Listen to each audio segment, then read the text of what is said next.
శుద్ధనామానికి మహిమ కలుగును గాక. ఈరోజు జనాలందరికీ ఇంకా సమయం అయినట్లేదు. మరి అందరూ చాలా బిజీగా ఉన్నట్టున్నారు. మనకి ఏది ప్రాముఖ్యం అనుకుంటామో దాని మీదే ఎక్కువగా మనసు పెడతాం. మనకి ఏది ఇంపార్టెంట్ అనుకుంటామో దాని మీదే ఎక్కువ ధ్యాస ఉంటుంది. దేవుని మీద ఎక్కువ మనసు, దేవుని మీద ఎక్కువ ధ్యానం మనం ఉంచినప్పుడు దేవుని పనిలో నేను ఎలా ఉపయోగపడగలనా, దేవుని సన్నిధిలో అనేకులకు మాదిరికరంగా ఏ విధంగా నేను ఉండగలనా అనే దాని గురించి ఎక్కువ చింతన ఉంటుంది. హల్లెలూయా. నీ ఇంటిని గూర్చిన ఆసక్తి నన్ను భక్షించుచు ఉన్నదంటాడు దావీదు. దేన్ని గూర్చంటండి?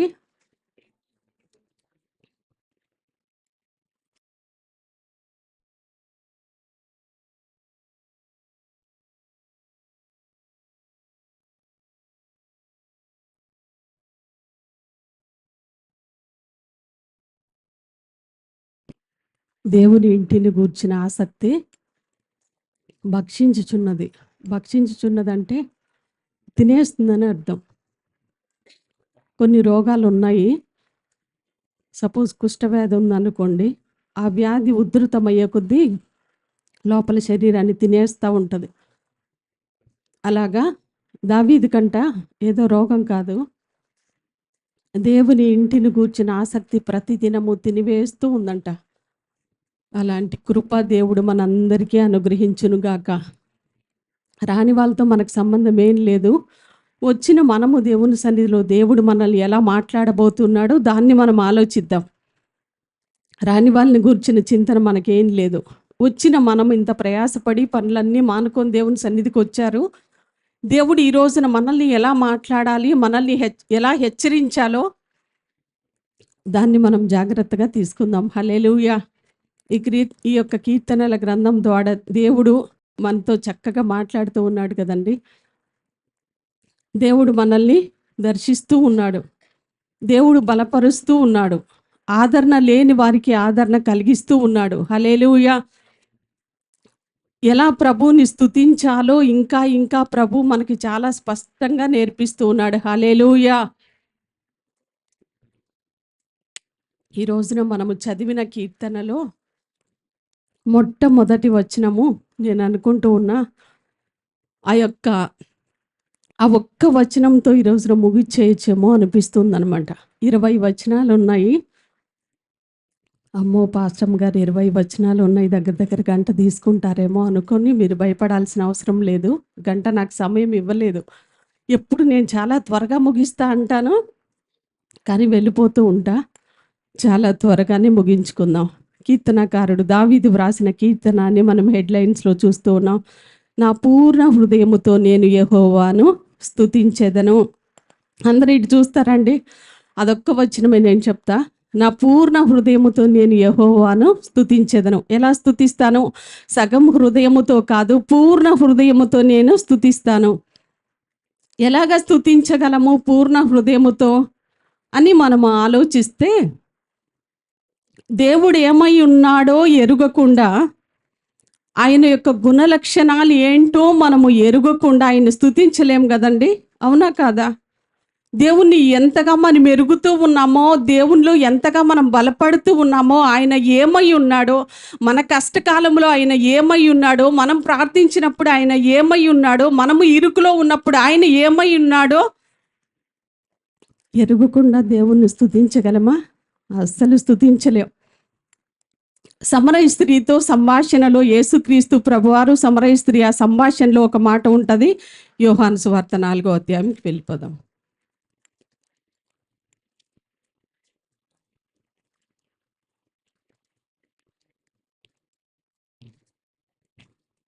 ఆయన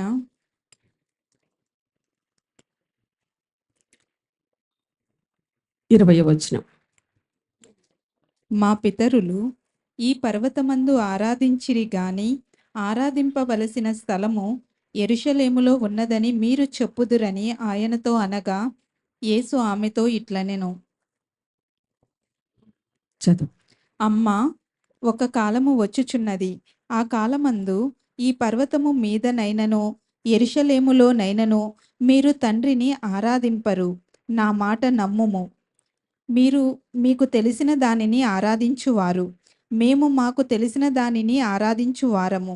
రక్షణ యూదులలో నుండియే కలుగుచున్నది. అయితే యథార్థముగా ఆరాధించువారు ఆత్మతోనూ సత్యముతోనూ తండ్రిని ఆరాధించు కాలము వచ్చుచున్నది. అది ఇప్పుడునే వచ్చియున్నది. తన్ను ఆరాధించువారు అట్టివారే కావలెనని తండ్రి కోరుచున్నాడు. చాలండి. ఒకసారి అందరు ఇటు చూస్తారా? సమరయ స్త్రీ యేసుక్రీస్తు ప్రభువారితో ఒక మాట అంటూ ఉంది. ప్రభా, మా పితరులు ఆ పర్వతమందు ఆరాధించారు, అయితే మీరేమో యెరూషలేములోనే ఆరాధించాలని మాతో చెప్తూ ఉన్నారు అంటుంటే, యేసుక్రీస్తు ప్రభువారు అంటూ ఉన్నారు, పర్వతమందు కాదు, యెరూషలేములో కూడా కాదు ఆరాధించే సమయము. మీరేమో మీకు తెలియని దానిని ఆరాధించుచు ఉన్నారు, మేమైతే మాకు తెలిసిన దానిని మేము ఆరాధించుచు ఉన్నాము. ఒక కాలము వచ్చుచూ ఉన్నది, పర్వతం మీద ఎవరు ఆరాధించరు, యెరూషలేములో కూడా ఎవరు ఆరాధించరు. అయితే ఆయన ఆత్మ గనుక ఆయనను ఆరాధించు వారు ఎలా ఆరాధించాలంట? ఆత్మతోనూ సత్యముతోనూ ఆరాధించాలంట. హల్లెలూయా. ఆయన ఏమై ఉన్నాడో ఎరుగనంత కాలము ప్రభువుని మనం ఆరాధించలేము, గణపరచలేము.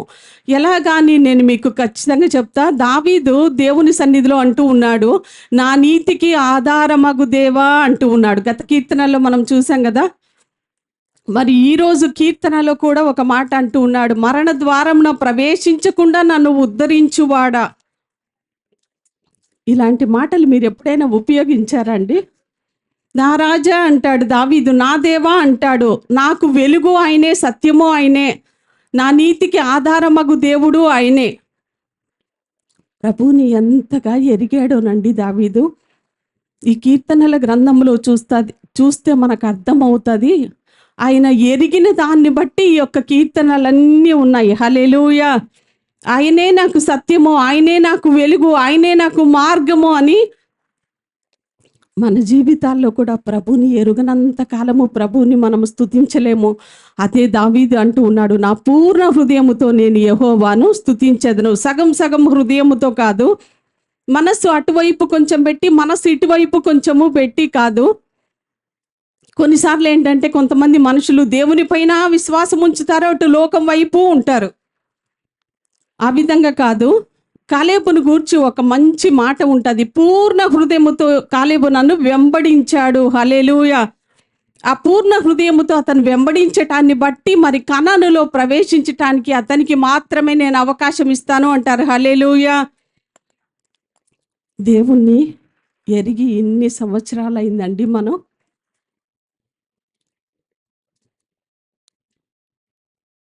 ప్రభుని ఎరిగి మీరు ఎన్ని సంవత్సరాలు అయింది అంటే చాలా సంవత్సరాలు చెప్తారు. ప్రభుని నమ్మి చాలా సంవత్సరాలు అయింది అని నేను చెప్తారు. కానీ ఈరోజు నేను అడుగుతున్నా, వ్రాయబడిన ఈ లేఖనాల్లో వాళ్ళు ఎరిగి దేవుడు దావీదును ఎంతగా ఎరుగగలిగి ఉన్నాడో అంతగా తన సొంత అనుభవంలో నుంచి ప్రభువుని స్తుతించగలుగుతూ ఉన్నాడు. మరణ ద్వారమున ప్రవేశించకుండా నన్ను ఉద్ధరించువాడా. ఎంత మంచి మాట అండి అది. మనము ప్రభుని స్తుతిస్తూ ఉన్నాం, మనము ప్రభుని ఆరాధిస్తూ ఉన్నాం. ఏదో మిషన్స్ లాగా యాంత్రికంగా ఇక్కడికి వచ్చి అందరు చేతులు ఎత్తండి అని మేము చెప్తే చేతులు ఎత్తుతారు, లేదంటే అందరూ చప్పట్లు కొట్టి ప్రభుని గణపరుద్దామంటే చెప్తారు. దేవుని వాక్యం మనతో అప్పుడప్పుడు మాట్లాడుతూ ఉన్న పాస్టర్ గారు హల్లెలూయా చెప్పండి, గట్టిగా చెప్పండి అంటే హల్లెలూయా చెప్తారు. రోబోట్ లాగా అనమాట. రోబోట్కి మనం ఏది ఆర్డర్ ఇస్తే చేస్తుంది కదా. అంతేగాని మన హృదయాల్లో వ్యక్తిగతంగా రుచి చూచి ఆయన్ని తెలుసుకొని ఆరాధించే సమయం ఇంకెప్పటికి వస్తుందండి?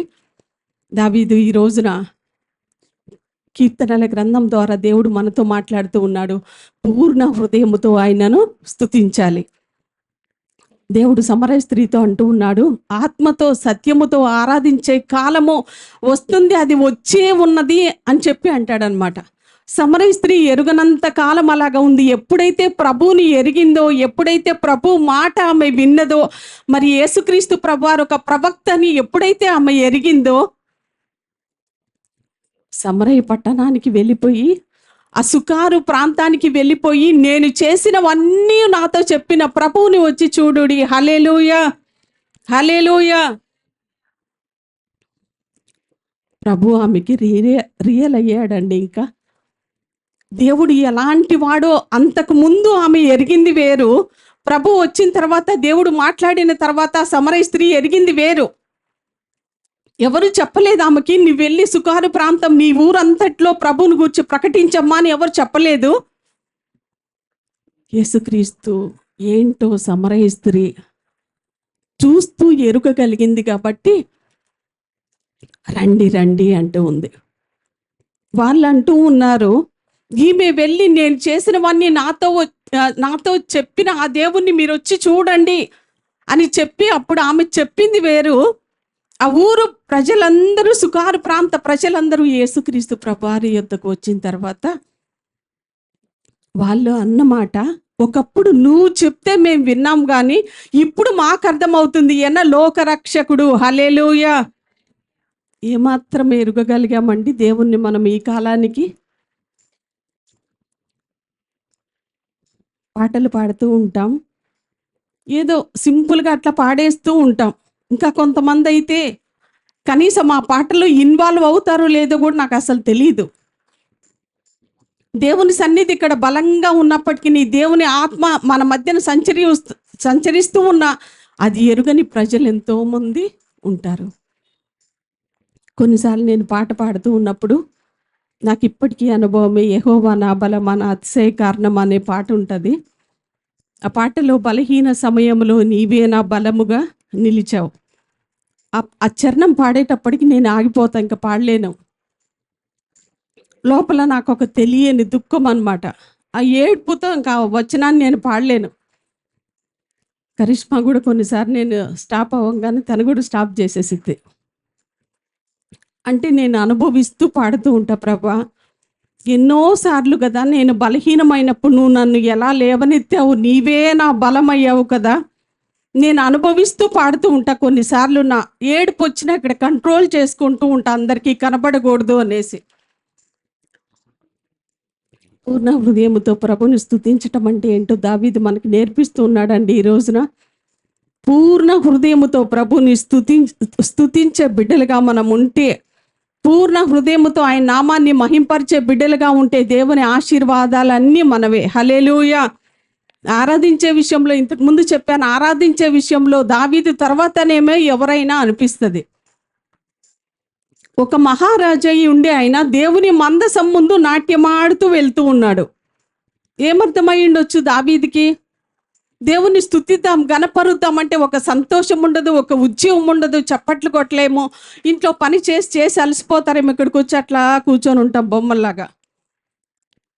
కానీ దావీదు దేవుని మందసం వెళ్తూ ఉంటే ఆ దేవుని సన్నిధిలో ఉన్న ఆ మాధుర్యాన్ని ఎరుగగలిగి ఆయన ఒక మహారాజా ఉండి తన బట్టలు విప్పి దేవుని మందసం ముందు ఒక పిచ్చి వాని వలె నాట్యం ఆడుతూ వెళ్తూ ఉంటే మీకాల్ అంటది కదా, ఒక వ్యర్థుని వలె పని వాళ్ళందరి ముందు నువ్వు వెళ్తున్నావే అంటది.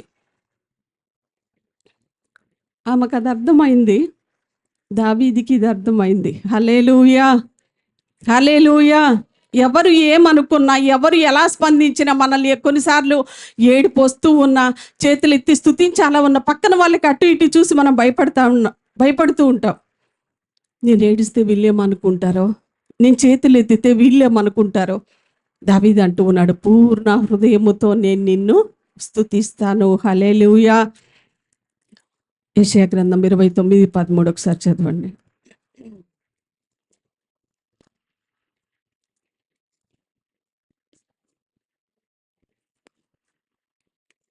ఈ ప్రజలు ప్రభువు ఇలాగు సెలవిచ్చి ఉన్నాడు, ఈ ప్రజలు నోటి మాటతో నా యొద్దకు వచ్చుచున్నారు, పెదవులతో నన్ను గనపరచుచున్నారు గాని తమ హృదయమును నాకు దూరము చేసుకొని ఉన్నారు.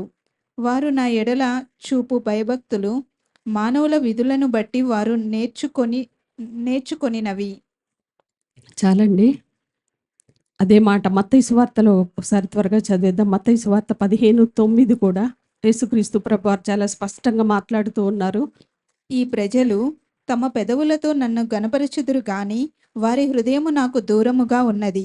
మనుష్యులు కల్పించిన పద్ధతులు దైవోపదేశములని బోధించుచు వారు నన్ను వ్యర్థముగా ఆరాధించుచున్నారు అని యెషయా మిమ్మును గూర్చి ప్రవచించిన మాట సరియే అని వారితో చెప్పి, చాలండి.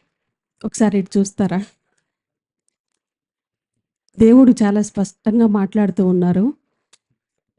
మీ అందరూ దేవుని మందిరానికి వస్తూ ఉన్నారు కానీ ఎలా మీరు ఆరాధిస్తున్నారో నేను చెప్పనా? పెదవుల వరకే ఉంది మీ స్తుతి, పెదవుల వరకే ఉంది మీ ఆరాధన, కానీ హృదయములో నుంచి రావట్లా. పూర్ణ హృదయము అంటే ఇంగ్లీష్లో హోల్ హార్ట్ అని ఉంటుంది అనమాట. మనస్ఫూర్తిగా పూర్ణ హృదయముతో ప్రభా నీవు తప్ప నాకు ఇంకెవ్వరూ లేరు అనేది మన మనసులో ఉండాలి. ప్రభా ప్రార్థన ఆలకించే దేవుడవు నీవు తప్ప నాకెవ్వరు లేరు, నా కష్టంలో నన్ను విడిపించేవాడవు నీవు తప్ప నాకెవ్వరు లేరు, నాకు న్యాయము తీర్చే దేవుడవు నీవు తప్ప ఎవ్వరు లేరు, నాకన్నిటిని చూచే దేవుడవు నీవు తప్ప ఎవ్వరు లేరు. దేవుడు చేసిన మేళ్ళన్నిటినీ జ్ఞాపకం చేసుకుంటూ ఉంటే దేవుని సన్నిధిలో కన్నీళ్లు కార్చుకుంటూ ఉండలేమండి. హల్లెలూయా. చాలా మందికి ప్రభును స్తుతిస్తూ ఉన్నప్పుడు, ప్రార్థిస్తూ ఉన్నప్పుడు కన్నీళ్ళే రావు. వాళ్ళ హృదయం అంత కఠినంగా మారిపోయిందనమాట. ఎందుకు? దేవుడు మాకు అన్నీ ఇచ్చాడు, సమస్తం ఇచ్చాడు, ఏ కొదువ మాకు లేదు, అన్ని విధాల మేము ఓకే, మాకు ఇంకేం అవసరం ఉంది? ఇదే కీర్తనలోనే లాస్ట్కి ఒక మాట అంటాడు, నేను తర్వాత దాన్ని వివరిస్తా. మనస్ఫూర్తిగా ప్రభుని స్తుతిద్దాం, హృదయపూర్వకంగా కనపడతాం, పెదవులతో కాదు, హృదయంతో కాదు, మనస్ఫూర్తిగా ప్రభువును కనపడతాం. దేవుడు ఇచ్చిన ఆజ్ఞలలో ఆయన స్వరూపంలో దేన్ని కూడా మనం చేసుకోకూడదంట. ఆకాశంలో కానీ, భూమి మీద కానీ, భూమి క్రింద కానీ దేని స్వరూపమునైనను చేసుకోనకూడదు, నేనే నీ దేవుడును అంటూ ఉన్నాడు ఆయన. హల్లెలూయా. ఆయన ఒక్కడే మన దేవుడు అయినప్పుడు, ఆయన ఒక్కడే మన ప్రభు అయినప్పుడు, ఆయన ఒక్కడే మన రక్షకుడు అయినప్పుడు ఆయన్ని స్తుతించకుండా ఉండలేం కదండి. ప్రతి క్షణము ప్రభుని గనపరుస్తూనే ఉంటాం. హల్లెలూయా. ఆ 2వ లైన్లో యెహోవా నీ అద్భుత కార్యములన్నిటినీ నేను వివరించేదను. ఆ మొదటి మాట పూర్ణ హృదయముతో స్తుతిస్తాను అనేది అండర్లైన్ చేసుకోండి. తర్వాత యెహోవా నీ అద్భుత కార్యములన్నిటినీ నేను వివరిస్తాను. ఒకసారి ఇటు చూస్తారా? మేము ఒక గృహాన్ని కట్టుకున్నామండి మొన్న. దేవుడు మమ్మను చాలా ఆశీర్వదించాడు, రండి చూద్దురు అంటే కొన్ని కోట్లు పెట్టి కట్టిన ఆ ఇంటికి వెళ్ళినప్పుడు ఆ ఇంటిని చాలా వివరిస్తారు. ఇదిగోండి షింకే మేము ఇన్ని లక్షలు పెట్టి తెప్పించాం, జస్ట్ షింక్. లేదంటే మా బాత్రూంలో వాడిన బాత్ టప్పు ఇన్ని లక్షలు పెట్టి మేము చేయించామండి. మా విండోస్ ఇన్ని లక్షలు ఖర్చు అయ్యాయి. వర్ణిస్తూ ఉంటాం మనం కష్టపడి కట్టుకున్న ఇంటిని. ఒక మంచి ఖరీదైన శారీ మనం తీసుకున్నప్పుడు నేనంట 2 లక్షలు పెట్టి నేను దాన్ని కొన్నాను తెలుసా. ఆ శారీ ఎంత కంఫర్ట్గా ఉంటుందో తెలుసా, చాలా బాగుంటుంది అసలు అని దాన్ని గురించి మనం వివరిస్తాం. దావీదు ఈ రోజున మనతో చెప్తూ ఉన్నాడు, ఎక్కడెక్కడ దేవుని కార్యాలను మనం వివరిస్తూ ఉన్నామండి. దేవుని కార్యాలను ఎక్కడెక్కడ మనం ప్రకటిస్తూ ఉన్నామో దావీదు అంటూ ఉన్నాడు, యెహోవా నీ అద్భుత కార్యములన్నిటినీ నేను వివరించెదను. దేవుని అద్భుత కార్యాలను వివరిస్తూ ఉన్నామా? దేవుని అద్భుత కార్యాలను మనం ప్రకటిస్తూ ఉన్నామా? మనకి ఏదో నచ్చితే ఎక్కడో వెళ్ళి ఆఫర్ ఏదో పెడితే వెళ్ళి తెచ్చుకున్న తర్వాత ఒక గంట అయినా చెప్పమంటే చెప్తాం దాని గురించి సూపర్ అనేసి. రోజుకి ఎన్నిసార్లు దేవుని కార్యాలను వివరిస్తూ ఉన్నాం? వ్యాపారం చేస్తూ ఉన్నప్పుడు ఎదుటి వ్యక్తి ఇన్ని సంవత్సరాల నుంచి ఇంత కష్టపడుతూ ఉన్నావు కదా, నాకు ఆశ్చర్యం అనిపిస్తూ ఉంది నిన్ను చూస్తే అంటే, నా శక్తి అది, నా బలం అది, నా జ్ఞానం అది. నా జ్ఞానం వల్ల ఒకప్పుడు ఏదో చిన్నగా ప్రారంభమైన ఇంత చిన్న వ్యాపారము దేవుడు ఈ రోజున ఇంత విస్తరింపచేశాడు.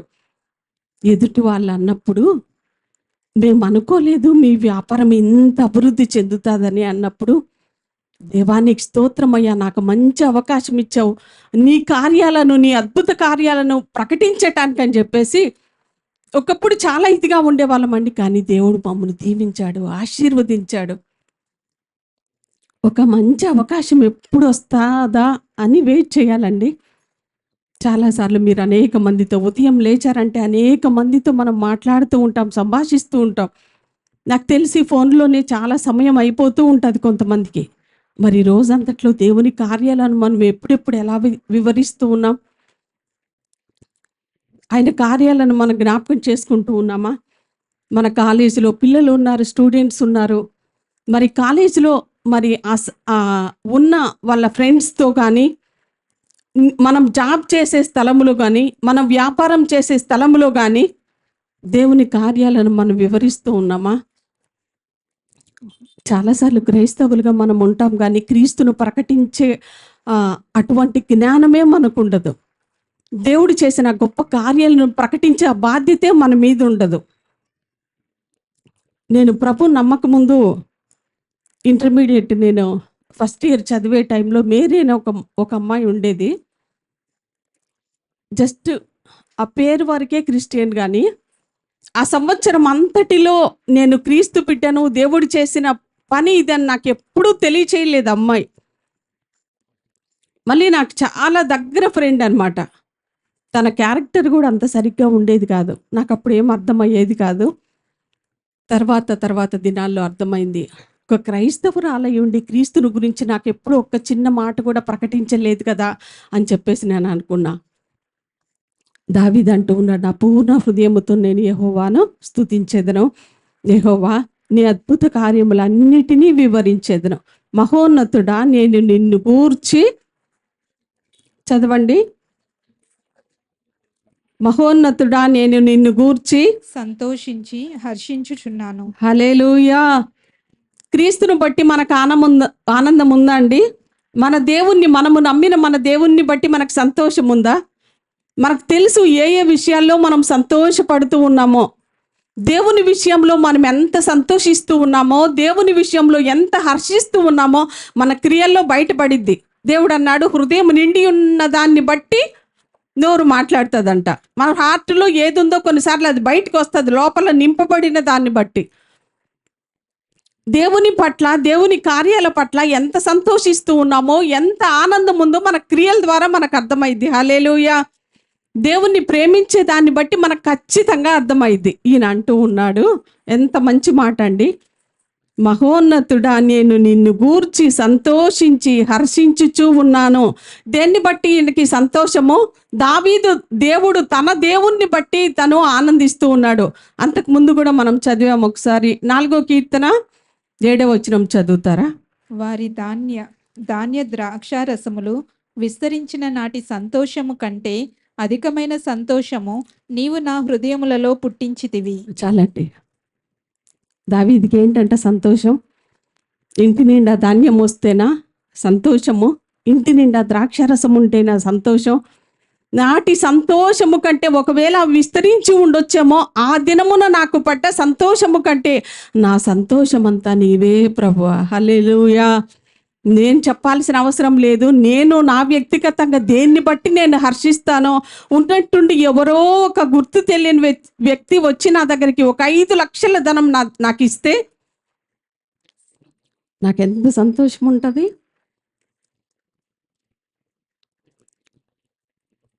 లేదంటే ఇంకా దేన్ని బట్టి మనం ఆనందిస్తూ ఉన్నాం? సడన్గా ముఖం తెలియని వ్యక్తి వచ్చి, ఇది నీకు ఇవ్వాలనుకున్నాను, ఒక 5 లక్షలు నా చేతిలో పెడితే నాకు ఎంత సంతోషం ఉంటుంది. లేదంటే ఒక ఆదివారం దేవుని మందిరంకి రావటం పట్ల నా హృదయంలో నాకెంత సంతోషం ఉంటుంది. ఒకవేళ ఎవరికి వాళ్ళే వ్యక్తిగతంగా మనం పరీక్షించుకుంటే, ధనాన్ని బట్టి మనం సంతోషిస్తూ ఉన్నాం. మా ఇంట్లో సమస్తము సమృద్ధిగా ఉంటే మనకెంత సంతోషంగా ఉంటామో, ఏ కొదువ ఉండదు. కానీ ఏదైనా జరగరాంది జరిగినప్పుడు, అనుకోంది సంభవించినప్పుడు ఆ సంతోషం మనలో ఉండదండి మళ్ళీ. అందుకే పౌలు అంటాడు ఫిలిప్పీల పత్రికలో, ఎల్లప్పుడూ ఆనందించుడి, మరలా చెప్పుదును ఆనందించుడి. మీ సహనము సకల జనులకు తెలియబడని. ఎల్లప్పుడూ ఆనందిద్దాం. దేన్ని బట్టి ఆనందిద్దాం? మన దేవుణ్ణి బట్టి మనం ఆనందించటం నేర్చుకుందాం. ఒకప్పుడు నాకు గోల్డ్ అంటే మహా పిచ్చండి. ఇంతకుముందు చెప్పాను మీకు. బంగారం అంటే ఎంత సంతోషమో, ఎంత సంతోషమో. ఎప్పుడు ఒక 20 ఇయర్స్ బ్యాక్ 10,000 చైన్ కోసం ప్రయాసపడ్డ, దేవుడు ఇవ్వలా. కానీ ఒకప్పుడు మళ్ళీ 1,00,000 పైన పెట్టి కొన్నప్పుడు ఎంత సంతోషపడ్డానో. దాని తర్వాత నాకు అర్థమైంది, అంచెలంచెలుగా వీటన్నిటిని మించిన ప్రేమ దేవుని వైపు తిరిగే విధంగా నా హృదయం మలచబడింది. ఈ రోజున నేను దేన్ని బట్టి నాకు సంతోషమో నాకు తెలుసు. నా హృదయంలో మీకు తెలియకపోవచ్చు. నా వ్యక్తిగతంగా నేను దేన్ని బట్టి సంతోషిస్తూ ఉన్నానో, వేటిని బట్టి సంతోషిస్తూ ఉన్నానో. 1 కిలో బంగారం వస్తే నేను సంతోషిస్తానా? లేదంటే 1,00,00,000 రూపాయలు నాకు వస్తే నేను సంతోషిస్తానా? లేదంటే నా దేవుణ్ణి బట్టి నేను సంతోషిస్తానా? ఈ 3 ఒక లైన్లో పెట్టుకుంటే నా ఆన్సర్ మీకు చెప్పాల్సిన అవసరం లేదు. ఈ రోజున ఆ 3 మీ ముందు పెట్టుకొని మీ ఆన్సర్ ఎవరికి చెప్పాల్సిన అవసరం లేదు. మన భక్తి వ్యక్తిగతమైంది. హల్లెలూయా. దావీదు ఈ రోజున మనకి నేర్పిస్తూ ఉన్నాడు. ప్రభువును బట్టి మనము సంతోషించే బిడ్డలంగా ఉండాలి. హల్లెలూయా. 3-8 వచనాలు మనం చూసినట్లయితే, న్యాయమును బట్టి తీర్పు తీర్చే దేవుడు. హల్లెలూయా. ఆయన న్యాయమును బట్టి తీర్పు తీరుస్తాండి. కొన్నిసార్లు మన పక్షాన ఎవ్వరూ ఉండరు. మన పక్షాన న్యాయం తీర్చడానికి ఎవ్వరూ ఉండరు. మనం ఒక్కళ్ళమే అనిపిస్తుంది. మన ప్రవర్తన సరిగ్గా ఉన్నప్పుడు కూడా చాలాసార్లు ఎవరు మన పక్షాన సపోర్ట్ చేయరు మనకి. కానీ దేవుడు అంటూ ఉన్నాడు, న్యాయపు తీర్పు నేను మీకు విధిస్తాను, నేను మీతో ఎల్లప్పుడూ ఉంటాను అని చెప్తూ ఉన్నాడు అనమాట.